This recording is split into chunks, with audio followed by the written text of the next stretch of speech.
how do we then, within our churches, or even just within our sphere of influence, everybody, whether you're in church or not, wherever you are, you may not realize it, but there are people that you influence. Every person influences the people in your life, your coworkers, your classmates, your people who live in your house, if you know who they are, roommates, and we influence people all the time. So certainly there's the influence from clergy on Sunday morning. Still, the congregation, 40% maybe actually vote or actually participate. How do all of us, because all of us are citizens, all of us have, particularly when it comes to the vote, but I think all the time, this is a government of the people, by the people, for the people. How do we encourage everyone to be involved in a persuasive, an effective way to really help people see how we need to change these policies, vote differently, vote for better people, and even run ourselves? We were talking before about backstage about how hard it is to get people to actually run. And we need good people to run who get over the fear of it. How do we get over the fear of having a good conversation, a persuasive and helpful conversation about these? What advice would you give people, everybody here, or your church? Scott, I can start with that one. We live in a constitutional republic. And so part of the way we educate our congregation is we need to let people know that we are the government. So when we read the Bible, we have kings and we have subjects, but in America, we have a constitutional republic. And so for us not to be involved, I'll go back to something you said, I find to be sinful. Because we have a right and a privilege to vote, and then if we don't do anything, and then we sit there and curse the darkness, but we haven't put our feet to our faith, that's an issue. So I would just say teaching like Romans 13, but then ultimately saying, but we are the government. We have a representative form of government, so if we don't do something, then we shouldn't complain. We need to actually take advantage of the privilege that we have. Right. As far as engaging also, you talked about the number of people that are voting. And 40% is a horrible number. And I can tell you this, the amount of people at my congregation that vote is 120%. And the reason is we collect ballots at our church. We have people show up at church, we receive their ballots, we take them directly to the county registrar of voters, and so it's not just my congregation that's voting. People are coming to our church to bring their votes to the church because we will ensure that it gets brought to the right place. So you have to get people involved in these things. We have to be bringing our votes in, and we have to make sure that every vote counts. Yeah. That's the mail ballot thing. It's rife with fraud and other things and other potential, but it is the way it is. And you can go to your neighbors. Can I help you vote today? Well, I wasn't really planning on voting. Do you think parents should be told if their kid is transitioning and taking puberty blockers in school? Well, yeah, I think so. Well, then you better vote. And sit there with them and do that, right? You can do that in this state legally. In this, you can go to your apartment complex, your neighborhood. There's a legal way to do it and an illegal way. The legal way is they actually vote, but they can give it to you. You sign the envelope along with them. I'm the one delivering. It's totally legal. And we can do that. That's a way to do that. What's another way? When you think about this, how do we encourage people to, when I do my show and I say, why did you not vote? Call after call after call comes in and people are discouraged. They feel like my vote doesn't count. Well, I'm in California, my vote doesn't count. Or there's cheating, or there's fraud, there's a whole bunch of reasons. But with only 33% of the vote of people voting at all, imagine what could be done if we worked hard and that number went to 50 or 60%. It would be overwhelming. It would be overwhelming. What else do we do? Patriotism in the scriptures is a sacred duty. Pastor Michael mentioned Romans 13, an incredible text for us about the fact that government is established by God. To express sacred patriotism, St. Paul says the chief way that you show love for your nation is to pray for kings and all who are in authority. Amen. And then he mentions 4 types of prayer. He doesn't say just briefly prayer. You need to make supplications and entreaties. He mentions very different kind of particular prayers that we need to be faithful to do every day.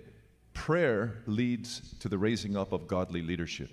Godly leaders who have vision, who are willing to sacrifice for the land.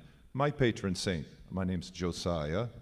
I'm named after the last great king of Israel. 8 years old. He had a horrible dad, Amen. He had a worse grandfather, unfaithful to God, betrayers, complete betrayers. But that one man, because his heart was soft and he loved God, and when the law of God was read, he tore his robes and wept. And he gave his life to the reform of the nation. It shows what one person inspired can do with regards to policy, with regards to bringing righteousness to a land. We need to pray for that. Amen. Can I piggyback on that? I just was spending a little time in Nehemiah chapter 1. And when Nehemiah got the report of the broken down walls and the burned gates in Jerusalem, he wept and mourned for days. And he cried out to the God of Israel. And then he not only prayed, but he was a man of action. He was the answer to his own prayer, if you will. So I have a burden for our nation. I have 2 little grandkids now. I have a burden that they will inherit a nation that will have righteousness, that will be a light to the nations. And so I think that burden, we do prayer meetings before elections. We gather in prayer. We did a petition drive today for the Children's Act in California. So we've got to put feet to it. But I think us being people of prayer, our early founding fathers prayed. We need to pray. I mean, there's no doubt about it. Yeah, and if I could just jump on that also, as Father Josiah had said, we're supposed to pray for kings, people who are in positions of authority.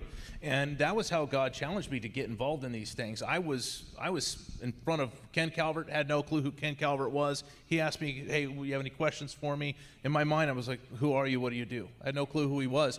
But here I am, a pastor, and God said that we're supposed to pray for all who are in authority, that we can live quiet and peaceable lives in all godliness and reverence. And how am I praying for him if I don't know him? And how are we praying for those who are elected? You know, Dr. Joseph Komorowski in the city of Temecula, he's facing a recall. He's standing up for our children in our community, and some people don't even know who he is. And he's here today. We should be praying for him. Where is he right now? Where is he? There he is right there. That's a man that the whole state's after. Well, we got to be praying for him. And the people that are running for school board. I mean, the school board, I'm telling you, 8 out of 10 voters are on the side of parental rights. 8 out of 10. This is not a partisan issue. Everybody understands that we should not be lying to parents. We have to engage people in praying for people who are standing on the issue of parental rights. There's 3 candidates here today that are running in Redlands. Where are they? Where are they? They're right there. Stand up. I mean, we should be praying for these people and doing everything we can to make sure they're in office standing for parental rights and making sure this sexual indoctrination isn't happening for our children. And where are the pastors? Again, pastors should be bringing them to their church and getting them to stand up and telling everybody, let's get them in office. Because I'll tell you what, if we don't start putting the right people in office, first of all, and I'm with Father Josiah, if you are a Christian, there's no place, you got to get your kids out of the public school. But because we got to fix it. We can't put our kids back in it until it's fixed. But it's not going to get fixed unless we engage. Yeah. So, I mean, I would, if I was you, I would ask your pastor, how are they engaging their political system in their city? Our Riverside pastors, we meet together once a month, but every other month, 1 month we meet just the pastors to pray together and try to encourage one another, but the next month we meet with a city official, one of our stakeholders. We'll meet with the mayor, the DA, the police chief, the fire chief, the city manager, because we're supposed to be praying for them and we want to speak into their lives and have them get to know us and us get to know them. And so, we're supposed to equip you to do the acts of the ministry. We're supposed to be preaching it and sharing it with our congregations, but it takes all of us. You know, it's not going to just be the pastor or the elder at your church doing it. We have to take that personal responsibility. I would hate to look in my grandkids' eyes one day and have them say, Grandpa, where were you when such and such a policy or law was, enacted in our state? What did you do? That's going to affect their lives and someday, their kids' lives. And so we've got to take that ownership. We need more Daniels. We need more Shadrach, Meshach, and Abednegos that are willing to be in the government, but speak truth. Truth is truth. And we need to be bold and courageous to be able to speak it. Yeah. You know, it's an interesting thing in a fallen world, but this is the way it is that you would think truth and freedom would be the natural curve of things, but they're not. You have to fight. Every culture's had to fight for freedom. We exist because people fought. They got in a boat and came here. I think we're a long way from getting on Elon Musk's rocket to Mars next time. So we have to fight for it now, for truth. We have to fight for what is correct. And you know what? It does something. It sets you free. Freedom is built with that.